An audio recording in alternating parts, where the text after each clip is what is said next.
Now joining us in the studio, it's the visionary behind the Obey Giant sticker, the Obama Hope poster, and many more iconic images, Shepard Fairey. And also the Google Plus and the Young Turks and Young Turks Live, Anna Kasparian. Thank you so much for joining us. Thank you. Pleasure to be here. Awesome. So, Shepard, I've been trying to get you on the show for a while. It is so great to have you here on such an important day in our history. The last election, 2008, was a big one for you, obviously. I mean, your whole career, your world changed over the Hope poster.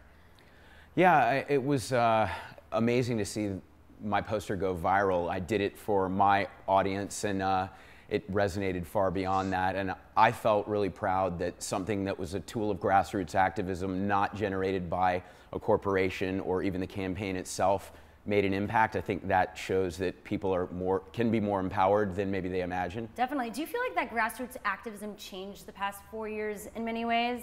And what do you think the discourse is now? Was it hope over the past 4 years? Is that what we're seeing today? No, definitely not. The reason I didn't make a poster this time is because I think it would be a bit naive to deny the realities of the last 4 years. Now it's about action, and it's about taking the dysfunction that's happening in government and pushing from the outside to try to urge people to make progress in the right direction. So I've been supporting a lot of grassroots organizations, charities, people that don't do things within the system, but people who apply pressure to the system. But you're still endorsing Barack Obama? Yes, I am, and I'm encouraging people to vote because this is the only political system we have. So you've got to work within it, but also push from outside it. Anna, is that something you feel, I mean, you cover this day in and day out on the Young Turks. Is it important just to vote, even maybe if you don't agree with Barack or Mitt? I definitely think it's important to vote. You know, I have the luxury of being in California, which is a non-swing state. So I was a little disillusioned with Obama over the past 4 years. So I had the luxury of voting for a third-party candidate. But it is important to go out there and be politically active, because if you're not, then corporations and the wealthy take over our government.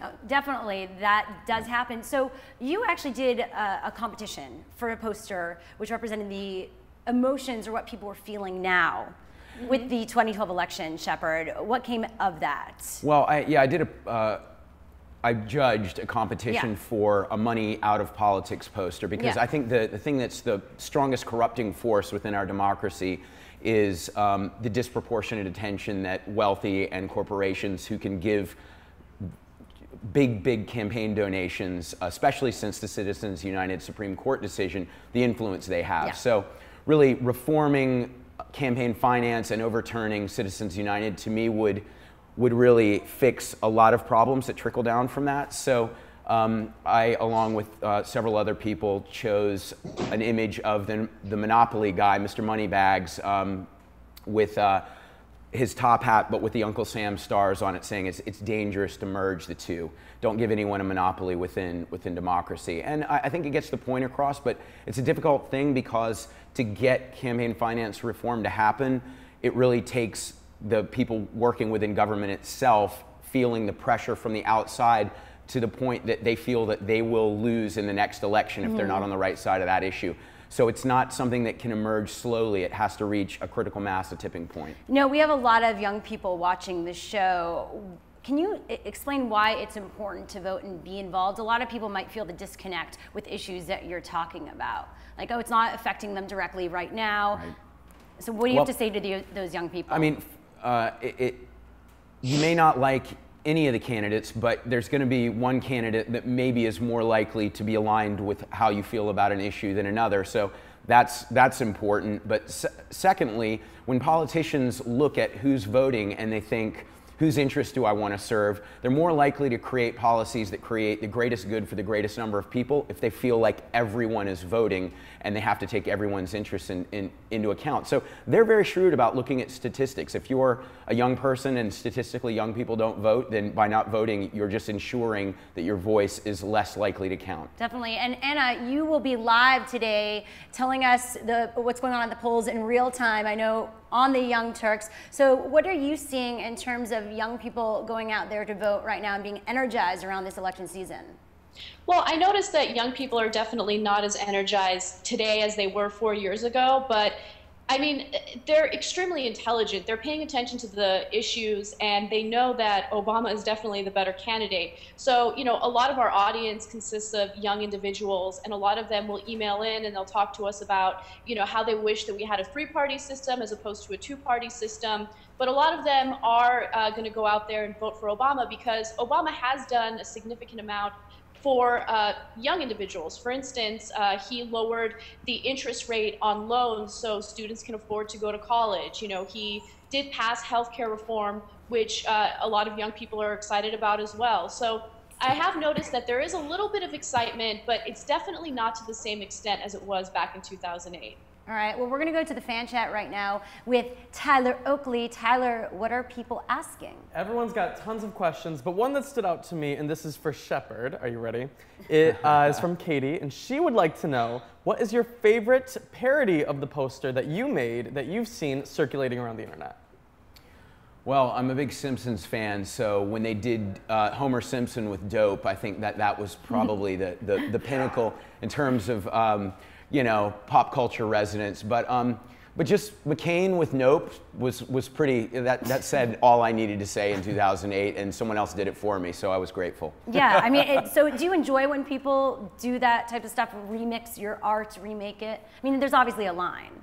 Well, no, I love it because you know that's making images that are communicating something and then they resonate. That becomes, you know, a part of how language around images, the semiotics of imagery and messaging, that's how it evolves, and people riff off of it, they subvert it, they build upon it, and that, you know, I'm really grateful that my stuff would make enough of an impact to deserve that sort of remix. Yeah, definitely. How did you energize the community this time around? I mean, you did do a few things. Maybe you didn't create like an iconic poster like last time. Well, I worked a little bit with Rock the Vote on encouraging people to vote, and I wrote a piece for a site called 90 Days, 90 Reasons about why I support Obama. But of course, that was qualified with I have many disappointments in Obama, but still, when you look at the choice between the two candidates, my feeling was, do we want to move slightly forward or really far backward? Definitely. All right, we're going to go to the fan chat again, Tyler. Sure. Okay, well, we have a question for Anna. There's lots of voting going on besides the presidential race right now today. What are the most important other votes that are happening around the country that are going down today? Well, that's actually an excellent question. One of the things that I'm focusing on our coverage of the elections are ballot initiatives. And, you know, there's so many different propositions and ballot initiatives out there that I want everyone in the country to focus on. In Colorado, Washington, and Oregon, they are going to attempt to legalize marijuana, not just for medicinal use, but also recreational use. And if that kind of law passes in any state, I think that it sets a very important precedent, and it could possibly lead to an end on this stupid war on drugs. You know, it's sucking our resources dry. Innocent, nonviolent people are being thrown into prisons. So that's an important thing to pay attention to. Also, after the elections, if that does become legalized, I'm very curious to see what the Obama administration does. As some of you guys are already aware, he's been very tough on drug legalization in states like California. He's been stricter than any other president in U.S. history. So those are a few of the issues that I'm focusing on. Also, personally, I'm interested to see what happens with Prop 37 in California. That would force food companies to label their food if it is genetically modified. And Monsanto has spent about $7 million on that effort. So we'll see what happens with that. Yeah. You know, of course, Monsanto wants to ban it. They don't want to label GMOs. Definitely. Yes on 37 and yes on 35. I know I'm not supposed to say, I can even vote. So it doesn't even matter, but I know a lot of people involved in those movements, and Canada is a great place. Are you nervous? We were talking about this before. Are you nervous about today? Like when the election comes up, do you get nervous? You're connected to it in so many ways. I am nervous, but I really feel like there's been a lot of distorted information because of all the attack ads, and I'm nervous that people aren't rigorous enough about looking at what the real facts are behind an issue. And you know how that could really negatively impact a lot of people, not just me and my family and my kids. But I think the information's out there, but they're hedging their bets that the population is mostly low information and is not going to do the research. So please do your research. That's horrible. Please, at least go online, but to the right sites, right? Yeah, it's hard to know even what's right and what's wrong. Did the Obama administration, any of his group, go to you, hey, can we work again this time around? You know, I was hit up about maybe doing a poster, but I just didn't feel that doing another portrait that was about, you know, about cheerleading for the potential of what someone could do made sense in the wake of the nastiness of what getting caught up in reality looks like. Yeah. And where do you see then finally that convergence between politics and arts and the future of that? Well, I mean, I'm an artist, not a politician. So for me, making pictures that I want to make that I think are nice to look at, but maybe have a point of view and can be provocative in some way, that's the marriage. And so whenever I make an image, I'm thinking someone that maybe doesn't care about this issue, that doesn't care about politics, if I can ire or inspire, you know, seduce or aggravate them with this image enough for them to look at what the content is, I might have been able to move beyond predisposition. Definitely. Well, we're actually giving away, speaking of our assigned poster from Shepard Fairey, to one lucky viewer. That's exciting. Let us know why you voted today in the comments below. I know some people watching maybe are under 18. So let us know why you think it's important to vote, and you will have a chance to win that poster. Thank you so much to Anna Kasparian and Shepard Fairey today for joining us. Anna will be hosting election coverage on Young Turks Live. I'm actually going to be there at your studio later tonight. Find them at youtube.com/TYT live and follow her tweets at Anna Kasparian. And there's a lot more of Shepard on obeygiant.com. Follow him on Twitter at obeygiant. Thank you so much. Really appreciate it. Thanks for having me.